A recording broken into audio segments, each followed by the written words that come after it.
Alors bonjour les bienheureux, ici Jonathan, votre infirmier passionné de fitness et de santé.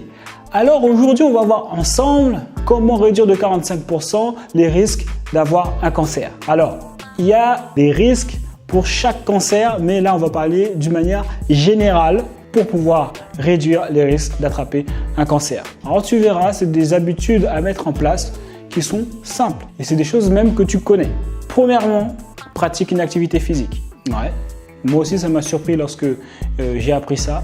Mais pratiquer une activité physique permet de réduire la possibilité d'avoir un cancer. Ne pas être en surpoids, parce que le fait d'être en surpoids, d'avoir de la graisse en fait stockée dans ton corps, eh ben, ça développe des cellules cancéreuses. Boire de l'eau, au moins 1,5 litre par jour. Manger beaucoup plus de fruits et légumes. On a noté une insuffisance chez les gens qui ont le cancer, une insuffisance à manger des légumes et des fruits. Légumineuses, pareil.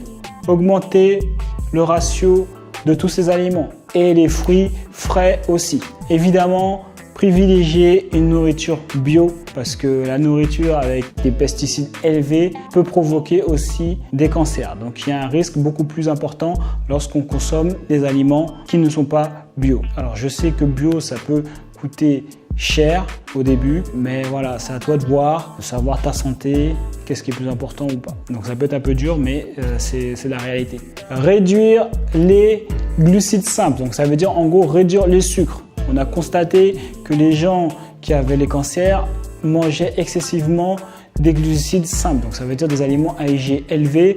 Donc c'est des sucres, je sais pas, des Kinder, du sucre blanc, tout ce que tu veux, mais manger énormément sucré. Donc il faut réduire ton apport en glucides simples. Après, évidemment, c'est une moyenne, d'accord? Quand je dis réduire de 45%, parce que souvent on me pose la question, ouais, mais je connais un gars, il mangeait super bien, il faisait du sport, mais il est mort du cancer. Mais voilà, mais t'en connais qu'un seul. Donc d'une manière générale, si vous faites les choses bien, vous pouvez réduire les facteurs de risque de 45%.